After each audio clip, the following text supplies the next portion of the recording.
Hello everyone, welcome back to the channel. मैं हूं आपके साथ पंकज। बच्चों, आज हम कर रहे हैं अपना लास्ट चैप्टर क्लास 11th की अकाउंट्स का बेटा, जिसका नाम है सिंगल एंट्री सिस्टम। ये बहुत ही इजी चैप्टर है और इसके 6 मार्क्स के क्वेश्चन आते हैं पेपर में। सेकंड लास्ट जो भी आपका क्वेश्चन होगा पेपर में वो 6 मार्क्स का इसी से होगा। पूरा का पूरा चैप्टर एक ही क्वेश्चन पे डिपेंड है, मतलब एक ही फॉर्मूले पे डिपेंड है। अगर आपने वो फॉर्मूला याद कर लिया, बिल्कुल आपके पूरे मार्क्स इसमें मिलेंगे। और इसमें बैलेंस शीट भी बनती है आपकी, जो आपने ऑलरेडी ट्रेडिंग वाले चैप्टर में ट्रेडिंग P&L बैलेंस शीट में बनाना सीखी थी, वैसे ही बनती है विद एडजस्टमेंट ही। तो करते हैं फिर इसको स्टार्ट आज। तो चलो बेटा स्टार्ट करते हैं। क्या है हमारे इस चैप्टर में, थ्योरी क्वेश्चन दोनों करेंगे, जैसे अभी मैंने आपको बताया। ध्यान से समझना बेटा। Accounting for incomplete record chapter का नाम हमारा, जिसे हम क्या बोलते हैं, सिंगल एंट्री सिस्टम भी बोलते हैं। ज्यादातर बच्चों को सिंगल एंट्री सिस्टम भी याद रहता है। पहले बात करते हैं इसके मीनिंग की। क्या है? Accounting records that are not maintained, क्या वर्ड आया यहाँ पे, not maintained according to double entry system. देखो बेटा, इससे पहले आपने जो चैप्टर करे मोस्टली वो डबल एंट्री सिस्टम को फॉलो करते थे। चाहे वो आपको कैश बुक वगैरह हो या लेजर वगैरह हो, जर्नल हो, इसलिए आपकी बुक का नाम भी डबल एंट्री है। लेकिन सिंगल एंट्री सिस्टम में डबल एंट्री सिस्टम फॉलो नहीं हो रहा होता। मतलब ऐसा जरूरी नहीं है कि आप दोनों एस्पेक्ट रिकॉर्ड कर रहे हो। जो हम ये मान के चलते हैं ना, जैसे हमारी एक चीज बढ़ रही है तो एक कम हो रही है, एसेट बढ़ रही है एक, तो हो सकता है लायबिलिटी भी बढ़ रही हो, या एक एसेट कम हो रही है तो एसेट दूसरी बढ़ रही हो। लेकिन यहाँ पे ऐसा नहीं होता। यहाँ पे सिर्फ हम एक ही एस्पेक्ट हो सकता है रिकॉर्ड कर रहे हो, दूसरा रिकॉर्ड ही ना कर रहे हो। इसलिए इसका नाम पड़ा है single entry system of accounting, जिसमें हम सिंगल एंट्री को ही रिकॉर्ड करते हैं। इसके कुछ फीचर्स देखते हैं। This system is suitable for small business, जो छोटे बिजनेस होते हैं उनके लिए ये सुटेबल है ज्यादा। This method is less expensive, इसमें कोई खर्चा नहीं लगता है। एक आप नॉर्मल नोटबुक पे भी इसको फॉलो कर सकते हो, रिकॉर्ड कर सकते हो। No need of expert knowledge, इसमें कोई एक्सपर्ट नॉलेज नहीं है। सीधा बात है, जितना पैसा आ रहा है जितना जा रहा है उसे रिकॉर्ड करना होता है। कोई ज्यादा आपको आउटस्टैंडिंग, प्रीपेड, ये सब इतना सीखना नहीं पड़ता। No uniformity of recording transaction, हाँ ये एक इसका ड्रॉबैक भी है और फीचर भी है कि इसमें यूनिफॉर्मिलिटी नहीं रहती, मतलब सेम नहीं होता। अकाउंटिंग में तो एक सेम प्रोसीजर चल रहा है ना, जो आपने लास्ट ईयर रूल फॉलो किए, जो प्रिंसिपल लगाए वही आप अभी लगाओगे, वही मेथड मोस्टली अप्लाई करोगे। लेकिन इसमें ऐसा नहीं होता, इसका कोई फिक्स फॉर्मेट नहीं है। अब बेटा इसमें हम देखो, हम मेन अकाउंटिंग करते हैं किसने, प्रॉफिट निकालने के लिए, लॉस निकालने के लिए। तो इसमें प्रॉफिट या फिर लॉस जो आता है उसको निकालने के वैसे जनरली 2 मेथड होते हैं।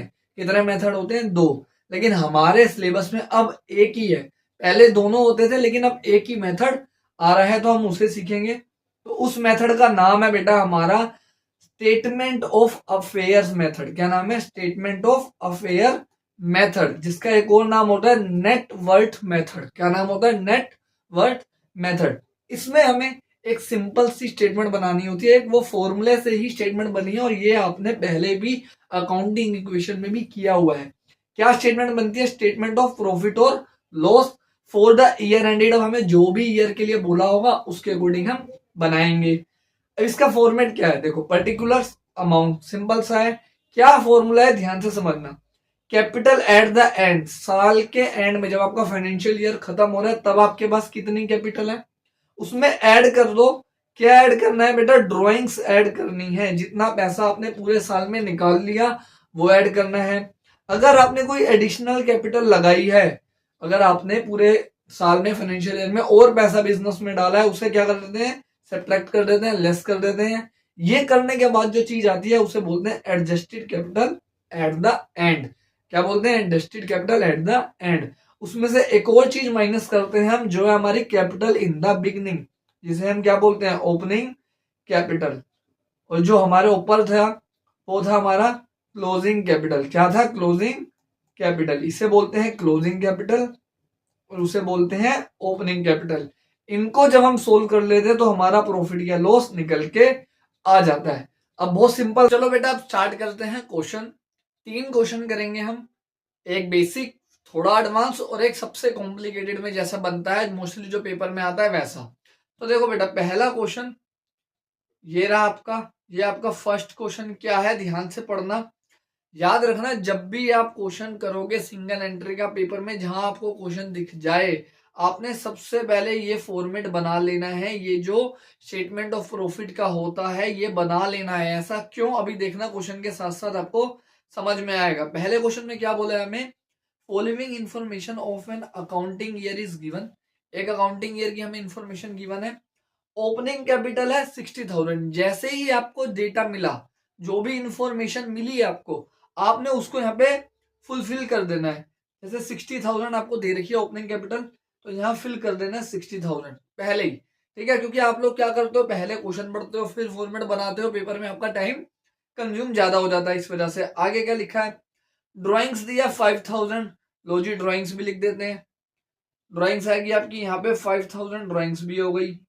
इसके बाद आपको क्या गिवन है बेटा, एडिशनल कैपिटल लिखा हुआ है। एडिड कैपिटल, एडिशनल कैपिटल है 10,000, तो 10,000 एडिशनल कैपिटल भी नेगेटिव में आएगी, माइनस करते हैं क्योंकि एडिशनल कैपिटल को। और हमें दे रखी है क्लोजिंग कैपिटल, क्लोजिंग कैपिटल दे रखी है 90,000, तो 90,000 यहाँ पे हमारी क्लोजिंग कैपिटल भी हो गई।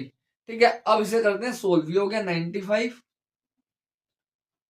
माइनस 10 85, 85 में से 60 गए तो कितना बचा 25,000। ये आ गया आपका आंसर। एक क्वेश्चन सोल्व। ये बहुत बेसिक सा क्वेश्चन था जो 3 मार्क्स का आपका आ सकता है। थोड़े एडवांस क्वेश्चन में आते हैं, इसको हटा देते हैं, इरेज कर देते हैं, ताकि हमारे पास दोबारा अमाउंट लिखने के लिए कॉलम हो।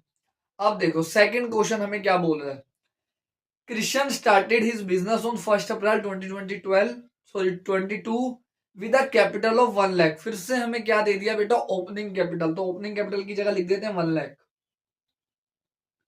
जो जो चीज गिवन है वैल्यूज पुट करते जाओ बस। इसके बाद ऑन 31 मार्च 2023, मतलब क्लोजिंग में हिज एसेट्स, उसकी एसेट्स दे रखी है, कैश, स्टॉक, डेटर, प्लांट। भी देखते हैं इसका क्या करना है। He on 12,000 to the creditor, creditor को उसने 12,000 रुपए देने हैं। 10,000 टू हिज ब्रदर, 10,000 रुपए अपने ब्रदर को भी देने हैं उसी डेट पे, मतलब क्लोजिंग डेट का ही है ये। ही विड्रू 2,000 पर मंथ, 2,000 रुपए वो हर महीने निकालता है। मतलब हमें ड्रॉइंग्स में यहाँ पे दे दी है, तो ड्रॉइंग्स लिख दें यहाँ पे 24,000, 2,000 इंटू 12 हर महीने निकालता था। इसके बाद हमें और कुछ भी गिवन नहीं है। असर्टेन प्रॉफिट बोला, प्रॉफिट निकालो। इसका मतलब एडिशनल कैपिटल 0 है। ये जो एडिशनल कैपिटल इंट्रोड्यूस होती है ये 0 है बेटा। इसमें बहुत बच्चे कंफ्यूज होते हैं कि अगर कोई चीज गिवन नहीं होगी सर तो हम क्या लिखेंगे, तो जो चीज गिवन नहीं है उसको आपने 0 लेके चलना है। अब हमें चाहिए एंड की कैपिटल। अब ये कैपिटल गिवन नहीं है, तो जब आपको एंड की कैपिटल या बिगनिंग की कैपिटल इनमें से कोई भी गिवन नहीं होगा, तब आपको बनाना पड़ेगा स्टेटमेंट ऑफ अफेयर्स। यह एक बैलेंस शीट की तरह ही होता है स्टेटमेंट ऑफ अफेयर्स। लेकिन बैलेंस शीट हम क्यों बनाते थे, कि हमारी फाइनेंशियल पोजीशन पता चले।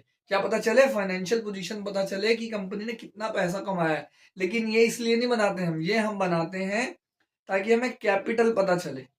या तो वो कैपिटल एंड की होगी या वो कैपिटल बिगनिंग की होगी। अगर एंड का गिवन नहीं है तो हम सिर्फ एंड की बनाएंगे स्टेटमेंट ऑफ कैपिटल, बिगनिंग की गिवन नहीं है तो बिगनिंग का बनाएंगे। अगर दोनों ही गिवन नहीं है तो दोनों का बना के चलेंगे। अब ध्यान से सुनना, अब हमें क्या क्या गिवन था वो वैल्यूज पुट करनी है हमें। यहाँ पे हमें बेटा गिवन है कैश 3,200 और स्टॉक 34,800। 34,800 स्टॉक है और कैश है 3,200। और देखते हैं और क्या गिवन था।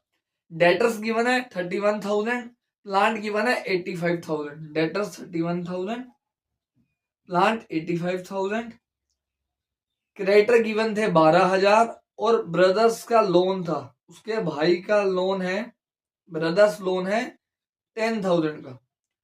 अब बैलेंस शीट का जो रूल होता है, क्योंकि देखो ये बैलेंस शीट की तरह ही बन रहा है, लायबिलिटी अमाउंट एसेट अमाउंट, कि जितना एसेट्स का टोटल है उतना ही टोटल कितना आना चाहिए, लायबिलिटी का आना चाहिए। तो जब आप इसका टोटल करोगे, एसेट साइड का टोटल करोगे बेटा, तो आपका आएगा 154। कितना आएगा 154। तो ये भी कितना आना चाहिए 154। और 154 में से जब 22 माइनस करोगे तो आएगा 132,000। क्या आ गई, ये ओपनिंग सॉरी क्लोजिंग कैपिटल आ गई आपकी 1,32,000। और यहाँ पे आपको लिखना पड़ेगा 31 मार्च 2023 का हमने ये बनाया है। अब ये वैल्यू पुट कर दो यहाँ पे। अब इसमें ऐड करो ड्राइंग्स, हो गया 156, ये तो जीरो ही था तो ये दोबारा 156 आ गया, 156 में से 1 लाख गए तो कितना बचा 56,000। ये हो गया आपका आंसर, हो गया फिनिश। ये 4 मार्क्स का क्वेश्चन है, पहले वाला 3 मार्क्स का था। अब करते हैं 6 मार्क्स का क्वेश्चन कि अगर पेपर में 6 मार्क्स का हमसे पूछ लेता है तो हमें कैसे करना है, क्या उसमें हमें प्रॉब्लम आने वाली है। ध्यान से समझना कि कैसे करना है।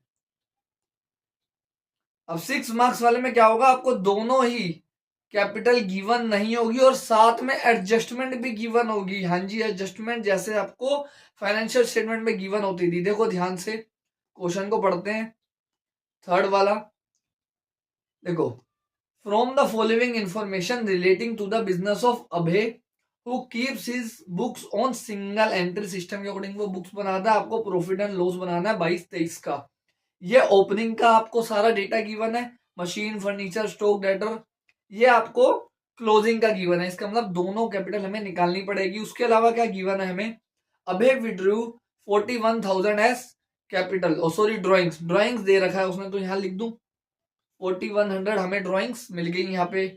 इसके बाद क्या है, उसके बाद ही इंट्रोड्यूस फ्रेश कैपिटल, कितनी फ्रेश कैपिटल वो लाया है 300 फ्रेश कैपिटल भी उसने इंट्रोड्यूस करी है। तो फ्रेश कैपिटल माइनस होती है, ये लो जी फ्रेश कैपिटल भी लिख दी हमने।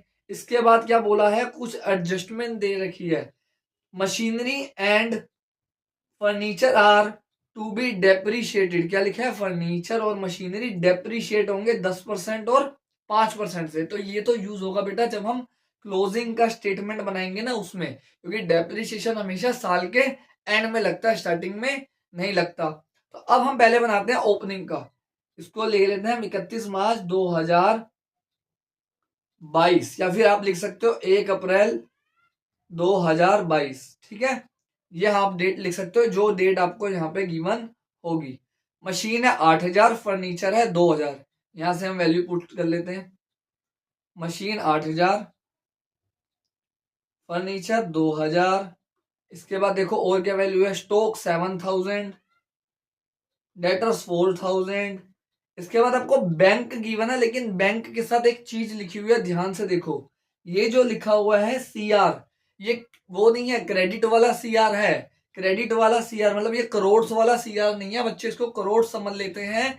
इसका मतलब है कि ये क्रेडिट बैलेंस है बैंक का, क्रेडिट बैलेंस, नेगेटिव बैलेंस यहां माना जाएगा। ये ओवरड्राफ्ट है आपका, ये बात आपने याद रखनी है, इसी में गलती होगी। तो ये आप किस साइड लिखोगे, यहाँ पे बैंक ओवरड्राफ्ट में इसे आपको लिखना पड़ेगा बेटा 200 रुपए। इसके बाद आपको और क्या गिवन है, देखो क्रेडिटर गिवन है 5,000 रुपए की, और कोई आपको इंफॉर्मेशन यहाँ पे गिवन नहीं है। अब हम क्या करेंगे, टोटल करते हैं। देखो 8 और 2 10, 17, 21,000 आ गया ये एसेट साइड का टोटल। लाइबिलिटी साइड का भी 21 आना चाहिए। 21 में से 5,000 गए 16, 16 में से 200 गए तो 15,800 आ गई ओपनिंग कैपिटल, जो आएगी आपकी यहाँ पे। अब बनानी है क्या, closing, closing statement of affair बनानी है। तो क्लोजिंग स्टेटमेंट ऑफ अफेयर्स बनाने के लिए फॉर्मेट सेम रहेगा, फॉर्मेट में कोई चेंज नहीं होगा, सिर्फ डेट चेंज होगी बेटा। डेट आ जाएगी 31 मार्च 2023, और जो जो डेटा आपको गिवन है उसे पिक करेंगे। क्रेडिटर है 3,500, लिख दो जी क्रेडिटर 3,500। अब देखो बैंक के बैलेंस के साथ डीआर लिखा हुआ है, डीआर मतलब डेबिट बैलेंस। डेबिट हमारा पॉजिटिव बैलेंस होता है, अच्छा बैलेंस होता है, वो नेगेटिव नहीं होता। तो वो उसको आप एसेट साइड में ही लिखोगे 1,800। और क्या गिवन है देखो, डेटर्स है 4,500 और स्टॉक है 5,000, स्टॉक 5,000, डेटर्स 4,500। इसके बाद आओ, इसके बाद आपको मशीन है 8,000। अब यहां गलती मत कर देना, पेपर में जल्दबाजी में मशीन थी 8,000 लेकिन उस पर 10% डेप्रीशिएशन भी लग रहा था, तो 800 रुपए डेप्रीशिएशन के माइनस होंगे, 7,200 आएगा मशीन का अमाउंट। बच्चे भूल जाते हैं डेप्रीशिएशन माइनस करना। फर्नीचर भी 2,000 का है, और इस 2,000 में 5% डेप्रीशिएशन है, मतलब 100 रुपए का डेप्रीशिएशन है, 1,900 हो गया। अब इसका करो टोटल, इसका टोटल देखो फटाफट कैलकुलेटर से देखते हैं कितना आ रहा है। इसका टोटल आ रहा है बेटा आपका 20,400। तो यहाँ का भी कितना आएगा 20,400 माइनस करोगे तो आपकी आ जाएगी कैपिटल। कितने कैपिटल आ रही है बेटा 16,900। ये भी हमें मिल गई 16,900। हो गया खत्म। टोटल करते हैं, ये हो गया 21,000। 21,000 में से 100 रुपीज गए 20,700। अब इसको माइनस करो कितना आता, देखो मैं तो कैलकुलेशन देख रहा हूं यहां से 4,900। ये हो गया आपका आंसर। 6 मार्क्स फ्री के हैं इस चैप्टर के। बस आपने 4 एडजस्टमेंट तैयार करके रखनी है, प्रिपरेशन करके रखनी है। एक डेप्रिसिएशन, एक प्रोविजन और डाउटफुल डेट वाली जो आपकी होती है, जो आप ट्रेडिंग वाले चैप्टर में अच्छे से करते आए हो। इसी के साथ जो फर्दर बैड डेट्स की होती है, क्योंकि ये दोनों आपस में रिलेटेड है। और एक लोन की, कि अगर लोन लिया है तो लोन का इंटरेस्ट भी देना पड़ेगा। ये हो गया बेटा हमारा चैप्टर फिनिश। 6 मार्क्स हो गए आपके पक्के यहाँ पे, 6 मार्क्स। ठीक है, अब मिलते हैं बेटा नेक्स्ट वीडियो में। चैनल को सब्सक्राइब करो, शेयर करो, लाइक करो। कोई डाउट आता है कमेंट करो, चाहे आप इंस्टाग्राम पे करो। किसी भी तरह का आपको डाउट आता है तो आप शेयर करो। Thank you everyone.